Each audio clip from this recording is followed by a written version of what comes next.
Now with the story in top focus, Congress will hold nationwide protest named Sankalp Satyagraha today over disqualification of Rahul Gandhi from Lok Sabha. The party workers will stage the Sankalp Satyagraha in all state headquarters and at Gandhi statues. This comes the day after Congress leader Rahul held a press conference and attacked the BJP-led central government for targeting him. Now reacting to the BJP leader's comment that if Rahul Gandhi had apologized, this situation would never have happened. Now the Congress leader said that he is not Gandhi. He is Gandhi, not Savarkar, and Gandhi doesn't offer apologies. The BJP, on the other hand, called Rahul's address as baseless and incoherent. Rahul Gandhi सोचता है मेरा नाम सावरकर नहीं है, मेरा नाम गांधी है। गांधी किसी से माफी नहीं मांगता। और मैंने कहा, पार्लियामेंट हाउस में कहा कि भैया मुझे बोलने दीजिए ना, एक बार तो बोलने दीजिए। राहुल गांधी को शर्म नहीं आती है, करप्शन की बात करते हैं। राहुल गांधी जी भ्रष्टाचार के मामले में बेल पर है, पता है ना आप लोग को, उनको भी। और संसद में मैंने ये बात कही थी। नेशनल हेराल्ड के प्रकरण में इनकी माताजी बेल पर हैं, ये बेल पर हैं, क्योंकि मात्र कुछ लाख रुपए देकर नेशनल हेराल्ड की 5,000 करोड़ की प्रॉपर्टी दिल्ली में, पटना में, लखनऊ में, चंडीगढ़ में, मुंबई में अपने नाम कर लिया यंग इंडिया लिमिटेड में, जिसमें 76% शेयर राहुल जी और सोनिया जी का है। बाकी स्वर्गीय जो छत्तीसगढ़ के नेता थे अब स्वर्गवासी हो गए, और पूरा नेशनल का शेयर खरीद लिया। ये जो पैनिक रिएक्शन इन्होंने किया है नरेंद्र मोदी जी ने, इससे सबसे ज्यादा फायदा मिलेगा विपक्ष को। ये इन्होंने हमें हथियार पकड़ा दिया है। ये आप बात समझिए, ये मोदी जी पैनिक में आ गए कि बात निकल जाएगी, ये 20,000 करोड़ रुपए किसके हैं, डर गए, घबरा गए, इन्होंने पूरा सीक्वेंस शुरू कर दिया। ये विपक्ष को सबसे बड़ा इन्होंने हथियार दिया है। ये जो कहा जा रहा है उनको फंसाने की कोशिश की गई है, इसका आज की घटना अडानी प्रकरण से कोई मतलब नहीं है। क्या नाखून कटाकर शहीद होने की कोशिश कर रहे हैं? हमारा स्पष्ट आरोप है, जानबूझकर यह नहीं किया गया ताकि कर्नाटक के चुनाव में राहुल गांधी के प्रकरण को भुनाया जाए। They said that I've asked foreign forces to help India. Most ridiculous statement. I have never made such a statement. You can look at all the conversations I had in the United Kingdom. Not one such statement was made. In fact, I said this is India's problem. India has to resolve this problem. आज राहुल गांधी ने फिर झूठ बोला। क्या बोला? कि मैंने London में कुछ नहीं कहा था।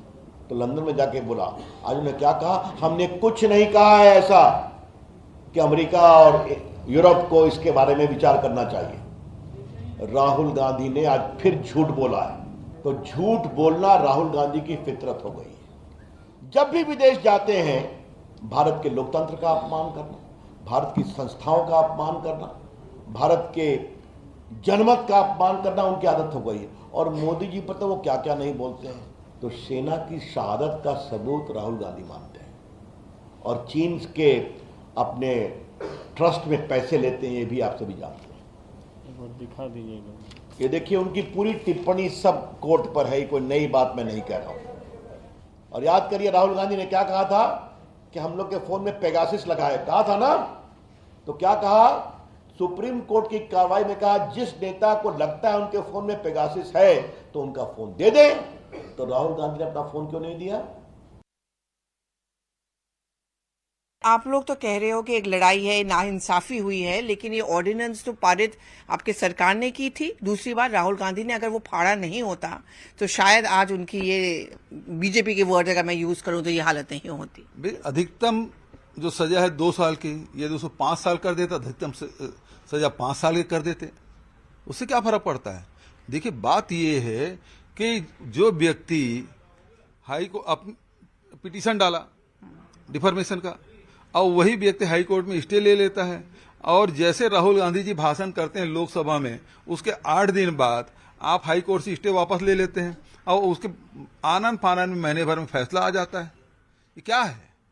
जो क्रोनोलॉजी की बात करते हैं, जिसके बारे में जयराम रमेश जी बता चुके हैं, तो ये क्रोनोलॉजी है। आखिर इस राहुल गांधी को रोकने के लिए लोकसभा में बोलने नहीं दे रहे हैं, बाहर उसकी सदस्यता समाप्त करने के लिए पता नहीं क्या क्या कर रहे हैं आप। He has not been disqualified by the government of India.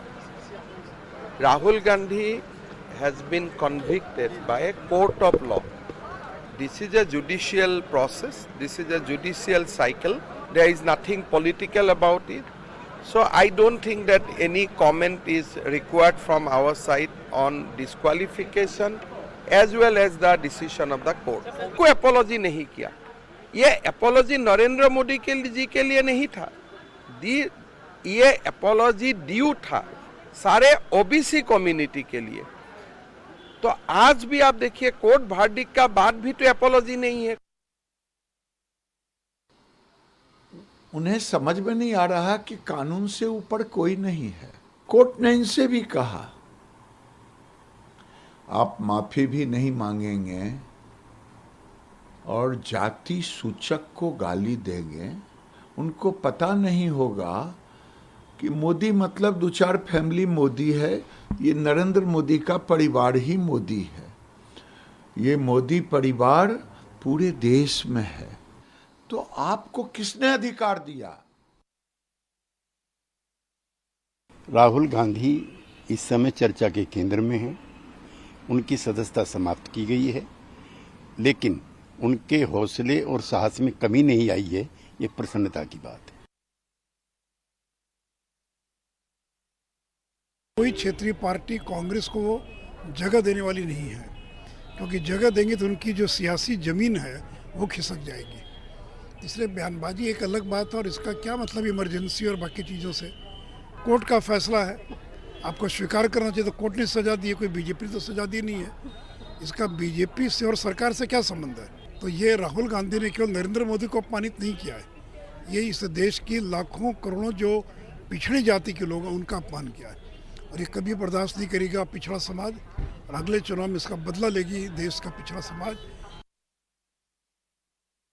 Rahul Gandhi ji स्वयं स्पष्ट कर चुके हैं कि वो जो भी बोलते हैं वो सोच समझ के विचार विमर्श करके तब वो बोलते हैं, और वो कभी कोई गलत नहीं बोलते, किसी के प्रति विद्वेष की भावना नहीं रखते, सबसे स्नेह पूर्वक रहते हैं और सबके प्रति सद्भाव रखते हैं।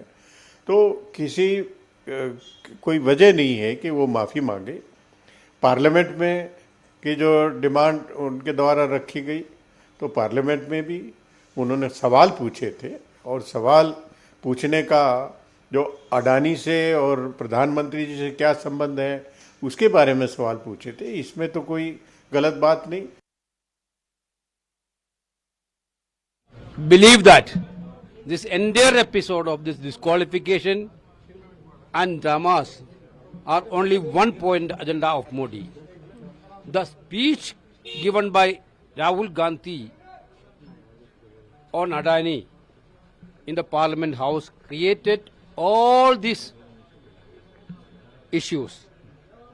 Rahul ji raised 3-4 questions to the Prime Minister of India on Adani issue, which he cannot answer.